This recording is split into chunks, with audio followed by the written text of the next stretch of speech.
All right, I'm Troy Marsh from Columbus, Ohio. I am still an owner in a real estate team, but I'm no longer working in the business.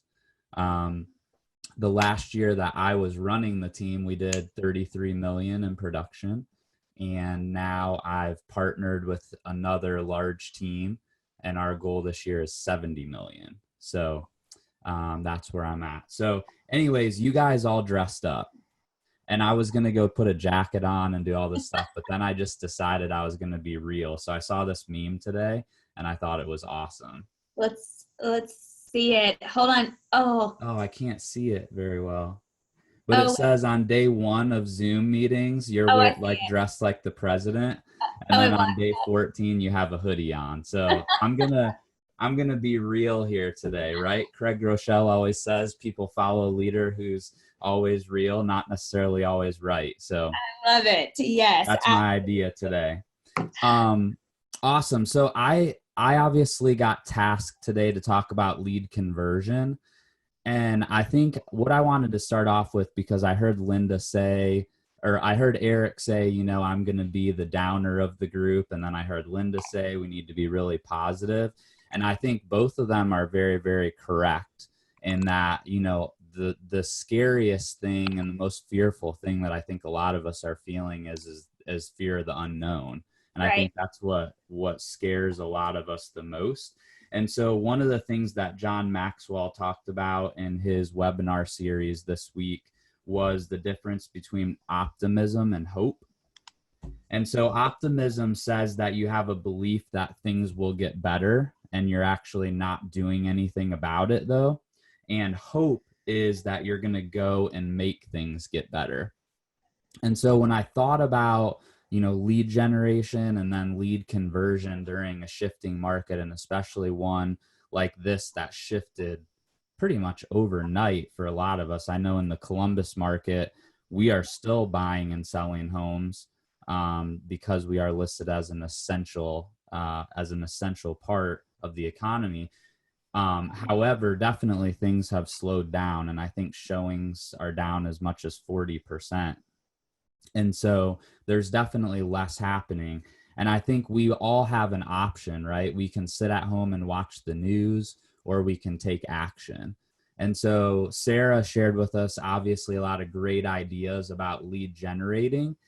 And yet one of the things that I thought about right when I was kind of putting things together is the life cycle of a lead. So hopefully you guys will be able to see this.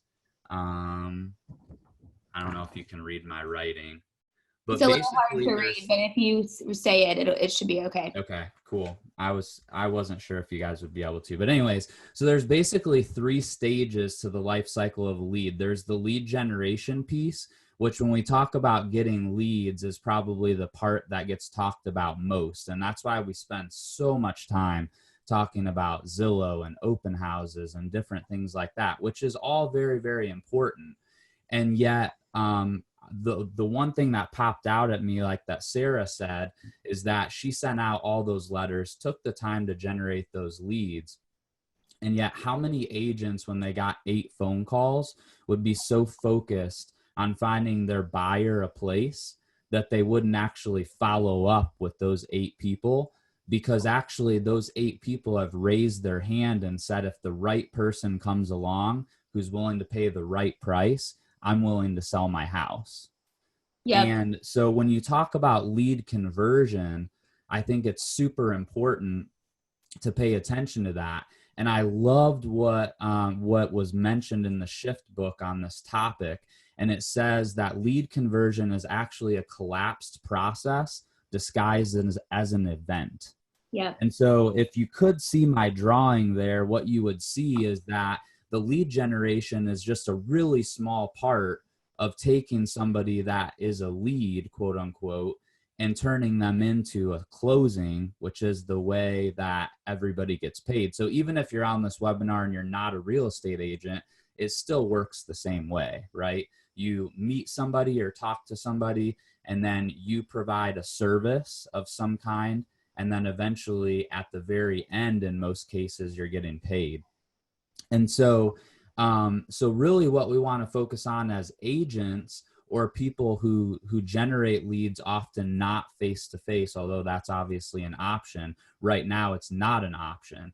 So we wanted to talk about the difference between a lead and a contact, which I think is something that a lot of us kind of use interchangeably, and there's definitely a difference. I'm so glad you're going to do this. Talk about this, Troy, because this was my first question. Actually, I was going to ask you was I think there's a big misconception around people having a contact versus saying that they have a lead.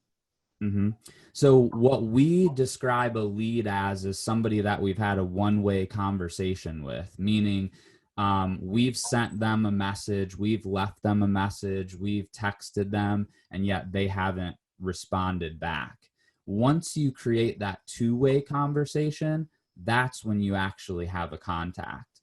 And I think, as Sarah mentioned, they're happening in many, many different ways, and they always do, right? And yet I think right now we're seeing a major shift in our market, and I think this is happening across the country, that texting and direct messaging on social media is becoming a really effective way of communicating with people, because people sometimes just don't answer their phone. Mm-hmm. So talking about a lead and a contact, and I think when a shift happens, what happens a lot, and I've had, I don't know if it's the pleasure or the curse of living through the previous shift in 2008. I think for those people who weren't in the business, though, there's been so much comparison to 2008. And although 2008, a shift is a shift, I do think that this shift is a little bit different, and yet a lot of the things that we need to do are exactly the same. And one of the things that we heard a lot in 2008, and I'm actually starting to hear it with some of the shifts that's happening within internet lead generation, specifically like Zillow and Realtor.com, is the idea that leads aren't as good as they used to be. And I think that kind of is where that idea, that lead conversion is disguised as an event, really struck me, because a lot of people they're upset with Zillow because they're getting less leads for the same amount of money that they were spending before. And they thought that they were really good at lead conversion because they were closing leads that came from Zillow. And the reality is they just got enough leads that they got lucky every once in a while. And so lead conversion is really the skill that oftentimes is the difference between the agents that make it in a shift and the agents that don't, because they have the ability to actually take someone who thinks that they want to buy or sell a house, but doesn't really know, and walk them down the path. So there's basically three or four pieces to lead conversion, depending on how you look at it. The first one is capturing.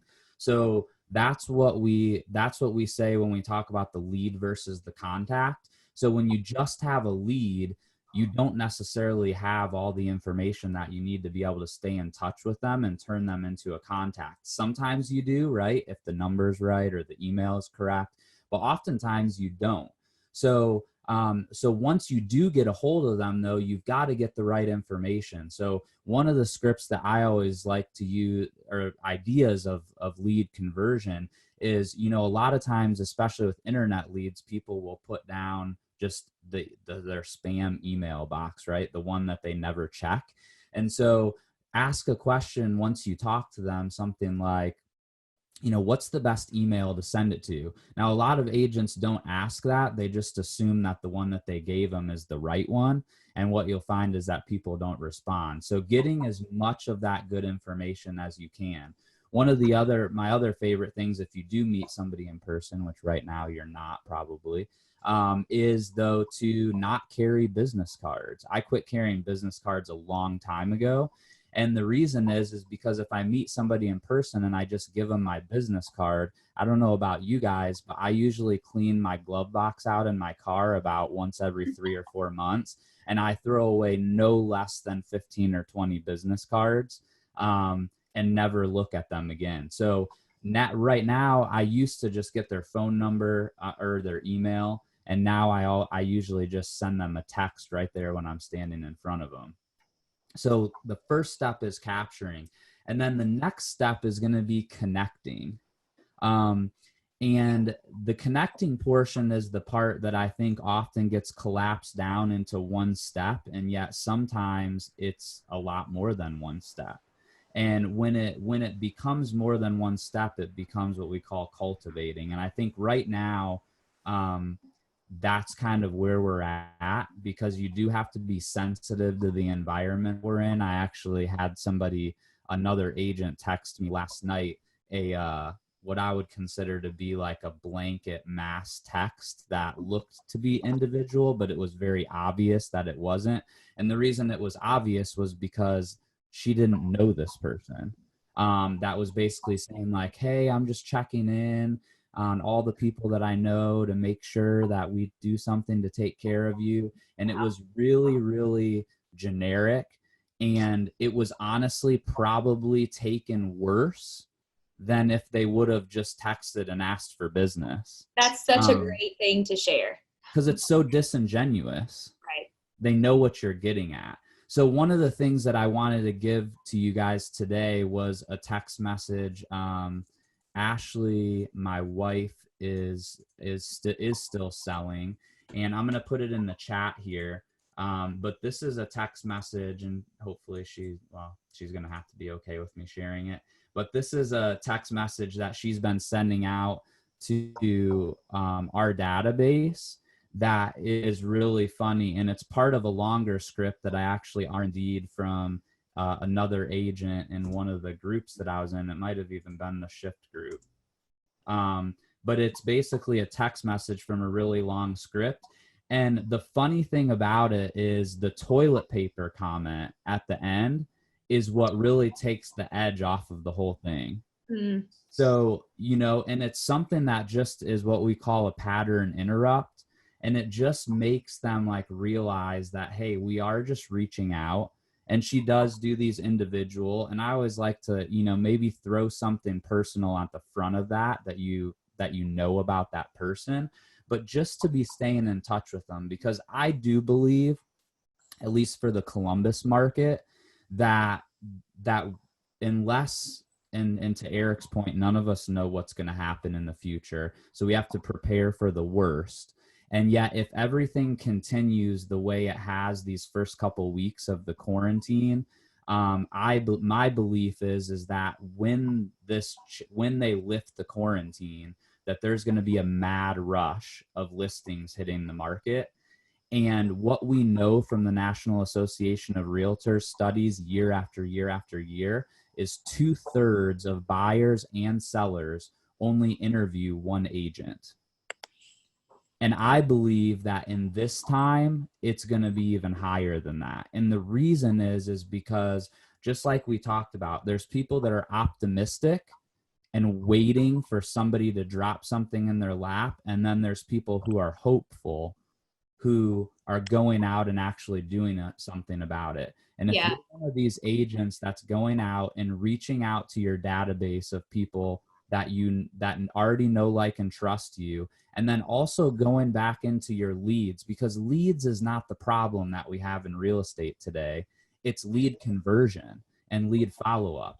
And if you're the one that's going out and you're the one that's top of mind, people are talking to fewer and fewer people because they're not running into people. If you're the one person that's top of mind and they had planned on listing their house May 1st, and now it's going to be June 1st, and their whole goal was to get their house sold and get moved into another one before their kids start school in August, they're going to call the one person that's top of mind, that they know is working, that they know is doing things in the business.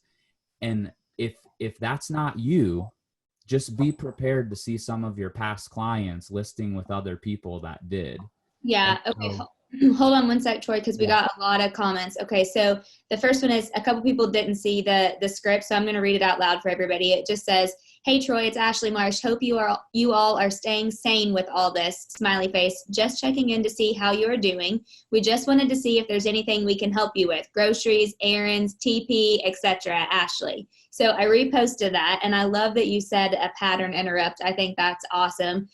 Deborah commented and said, TOMA is critical right now, which for those of you that don't know what that means, that stands for top of mind awareness. And it's exactly what Troy is talking about. And then Troy, we did have one quick question. They said, when we talk about market shift, besides what you mentioned, shift in leads, do you think that there will be a shift in home prices as well? Do you want to give your thoughts or opinion on that? Yeah, I do. I think it depends on, the answer is it depends, and it depends a lot on how long this lasts. In Columbus, I can only speak for our market because I do think each market can be very different. In our market, though, we had a very, very strong January and February. And so we have a lot of recent appraisals, and obviously those transactions that were in contract in February, getting multiple offers, 20 or 30 in some cases, are going to be closing in March. So if this is over by May or the beginning of June, you know, appraisers are typically looking back 6 months or less is where they like to be. So I believe that we've got the appraisal history in place that if it only lasts until May or June, that we won't really see much of a drop off in prices. We have definitely seen the higher end affected at a much larger level in terms of showing activity and properties going into contract than I would say like the sub 350, 400 range, depending on the market. Yep. Great response. Yeah, I agree with all of that too. So I think as you're looking though, like Eric said, is create those thresholds that where your business is going to make drastic changes depending on how low your pendings go. And when you're talking about that lead conversion, always remember that your goal is to get an appointment. And I think honestly, a lot of agents right now are getting ready to get ready because they don't know what to do because they're used to meeting people face to face and they don't know. And one other thing that I got from the John Maxwell series this week that I absolutely loved was the guy who runs all of his companies asked him one time, how come you're so excited when you hit your goal? And then the next day you're trying to figure out how you could have done it better. And he said that the reason is because every time he goes out and does something, he does it at 100%. Mm-hmm.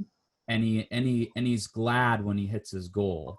And yet he said that when yesterday's ceiling can be today's floor, he can always get better. And so my encouragement to you guys as you're going through this time that's uncertain, right? There's no book that's been written on how to deal with a global pandemic as a real estate agent or as a small business owner.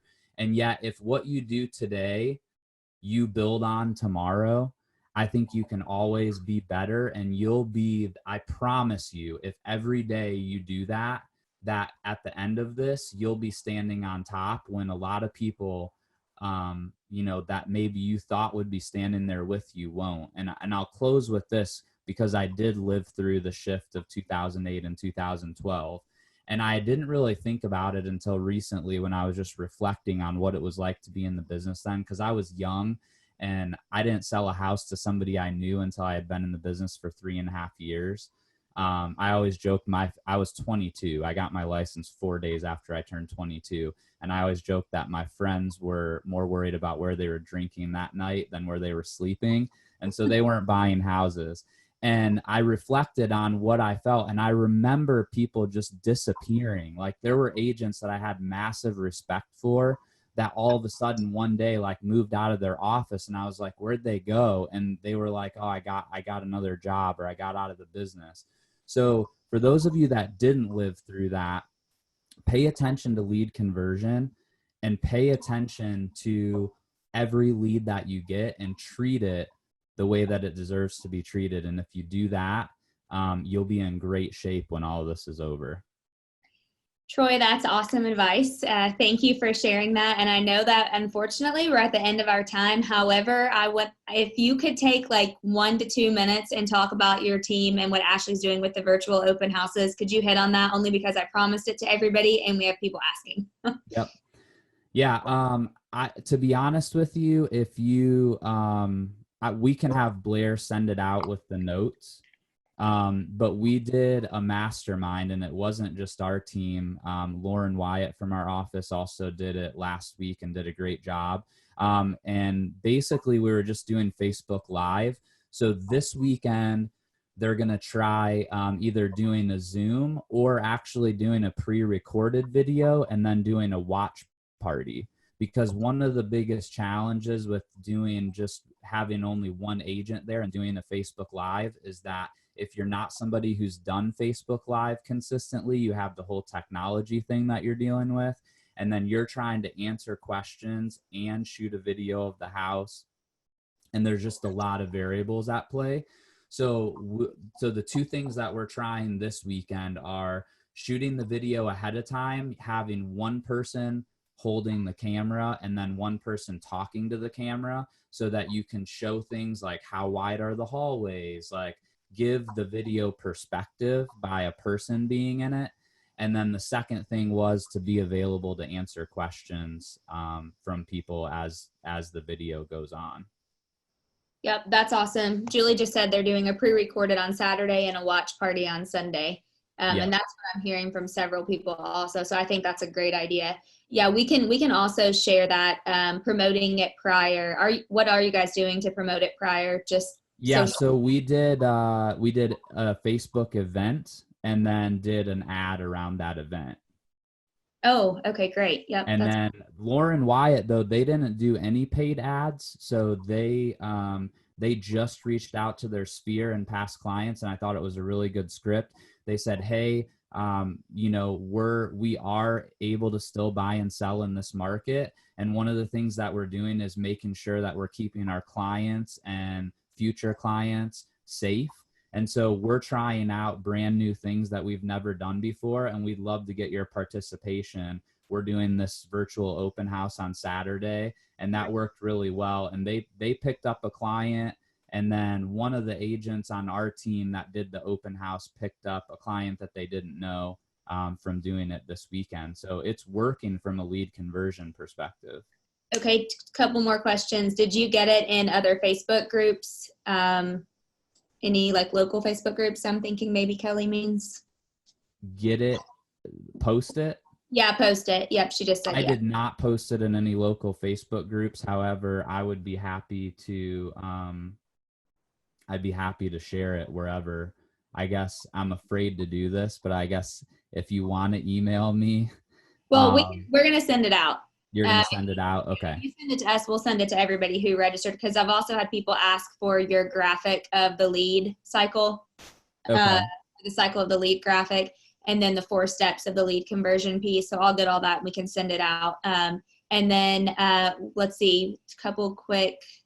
Yep, we'll get the life cycle. Sorry, the chat's blowing up. Do you know how long you do your live virtual open house for, or the video? So we did it on Saturday. We just went through the house once, so it was probably about 20 minutes. On Sunday, we went through a couple times, so it was probably 20 to 30 minutes. Okay. But I think if we pre-record it, we have the ability to just kind of sit there on chat, which was another reason why we wanted to do that, so it could last longer. Yeah, that's a great idea. Perfect. Yeah, awesome. Okay, everybody is saying thank you. Really, really helpful. Love everything that you shared. So you can send us that stuff, or maybe we can post some of it in the chat if we can. Tell them how they can find you. Facebook, Instagram, social media, podcast, any of the above. Yeah, so I've been, you can just search me, Troy Marsh, on Facebook, and I've been doing daily lives, which is another thing that you guys could do, I think, to stay in front of your clients. So daily Facebook lives, and then at Troy Marsh KW on Instagram. And then I did just drop my first podcast this week, so I'd love for you to follow me there on Instagram at Columbus Closers, and